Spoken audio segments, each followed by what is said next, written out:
इस साल वर्ष 2026 में असम में विधानसभा का चुनाव होने वाला है। असम के विधानसभा चुनाव को मद्देनजर रखते हुए उत्तर पूर्व में अपनी पकड़ को मजबूत बनाने के लिए कांग्रेस पार्टी ने एक बड़ा सियासी कदम उठाया है।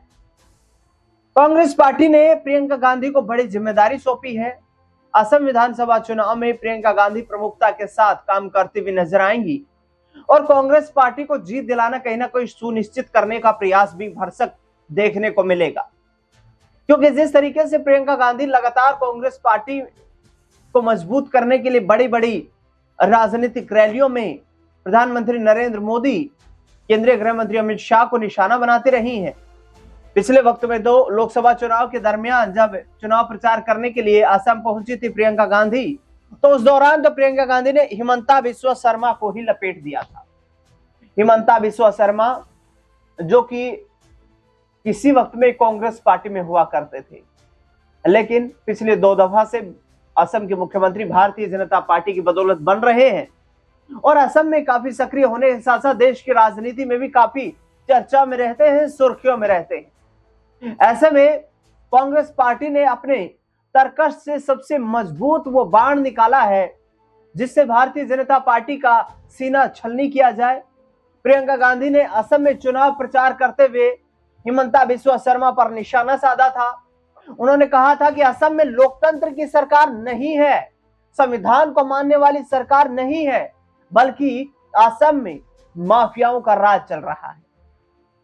कांग्रेस पार्टी की तेज तर्रार नेत्री प्रियंका गांधी लगातार संगठन को लेकर के बयानबाजी करते हुए नजर आती हैं और जो भाषण देती हैं उनकी भी खास तौर पर चर्चाएं होती है। लेकिन प्रियंका गांधी को जब असम की जिम्मेदारी सौंपी गई है तो उसके बाद कांग्रेस पार्टी में भी चर्चाओं का बाजार तेज हो गया है कि आखिरकार कांग्रेस पार्टी में क्या प्रियंका गांधी को अब राष्ट्रीय अध्यक्ष की बड़ी जिम्मेदारी दी जा सकती है, क्योंकि देश के पहले प्रधानमंत्री स्वर्गीय जवाहरलाल नेहरू के निधन के बाद उनकी बेटी इंदिरा गांधी ने जिस तरीके से कांग्रेस पार्टी की कमान संभाली थी और कांग्रेस पार्टी में रहते हुए उन्होंने पार्टी को मजबूत करते हुए प्रधानमंत्री पद तक अपना सफर तय किया, लंबे वक्त तक देश में शासन किया, राज किया।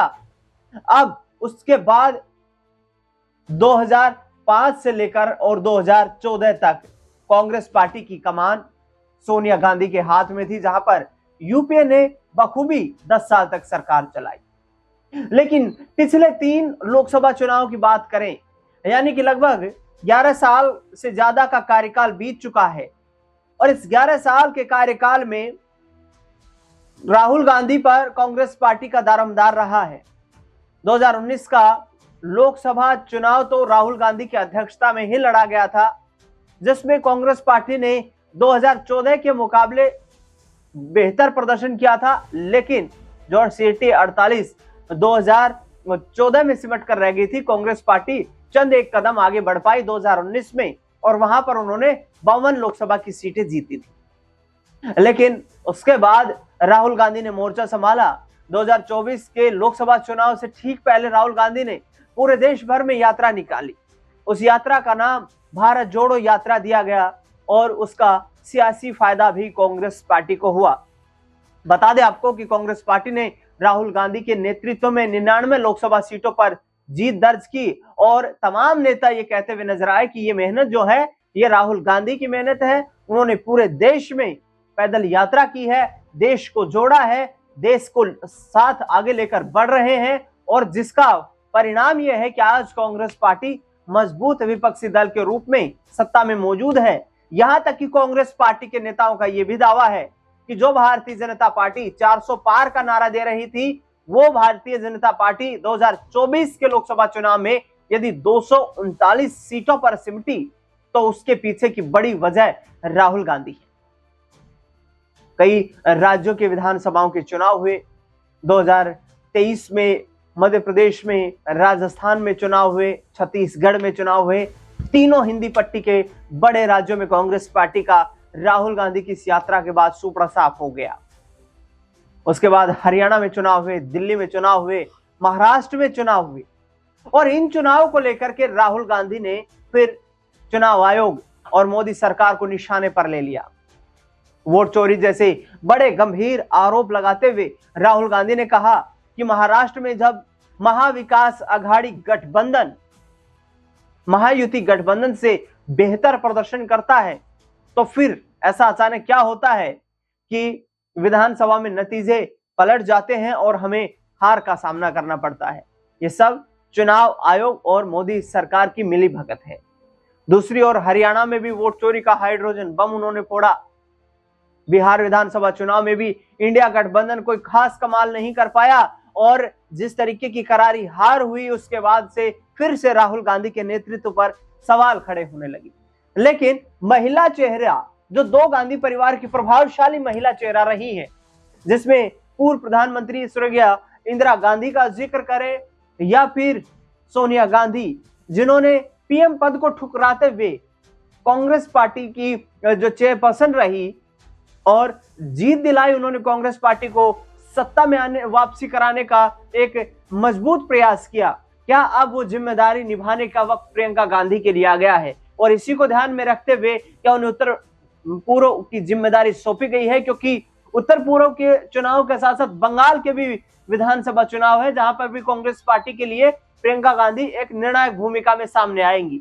और इसके बाद यूपी का सबसे बड़ा महासंग्राम 2027 का विधानसभा चुनाव होगा, जिसमें कांग्रेस पार्टी की और विशेष तौर पर प्रियंका गांधी की अग्नि परीक्षा होगी, क्योंकि राष्ट्रीय महासचिव रहते हुए 2022 के विधानसभा चुनाव में भी कांग्रेस पार्टी का प्रियंका गांधी के नेतृत्व में काफी निराशाजनक प्रदर्शन रहा था।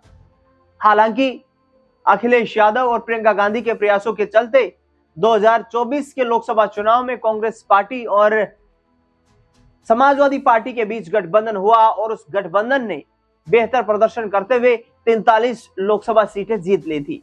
लेकिन बड़ा सवाल यही है कि आने वाला वक्त आखिरकार क्या प्रियंका गांधी के लिए अब वो दौर शुरू हो गया है जब कांग्रेस पार्टी प्रियंका गांधी का प्रोजेक्शन करती हुई नजर आएगी, पीएम पद को लेकर के उन्हें आगे करती हुई नजर आएगी? क्या कांग्रेस पार्टी ने अब उस रणनीति पर काम करना शुरू कर दिया है कि हिंदी पट्टी में लगातार उत्तर भारत में जो कांग्रेस पार्टी फिसड्डी साबित हो रही है उसे back on track Priyanka Gandhi ला सकती हैं? क्योंकि लोकसभा के जब सत्र देखने को मिले हैं, उन सत्र के दौरान एक खास चीज और सामने उभर करके आई है, चाहे वो मानसून सत्र की बात करें या फिर शीतकालीन सत्र की बात करें। इस दौरान प्रियंका गांधी ने हिंदी भाषा में तेज तर्रार ताबड़तोड़ भाषण दिए हैं, जिनकी देश भर में चर्चा रही है। सोशल मीडिया पर ये बयान खूब वायरल रहे हैं और सीधे सीधे उन्होंने प्रधानमंत्री नरेंद्र मोदी और अमित शाह को अटैक किया है। तो क्या महिला चेहरा होने के साथ साथ कांग्रेस पार्टी इस चीज का भी फायदा उठाना चाहेगी कि आज भारतीय जनता पार्टी में यदि देखा जाए तो महिला चेहरे के रूप में कांग्रेस पार्टी की टक्कर में कोई महिला शायद ही खड़ी होती हुई नजर आए? देखना दिलचस्प होगा कि असम के चुनाव में प्रियंका गांधी का जादू कैसे चलता है और क्या कांग्रेस पार्टी वहां पर वापसी कर पाती है। फिलहाल इस खास रिपोर्ट में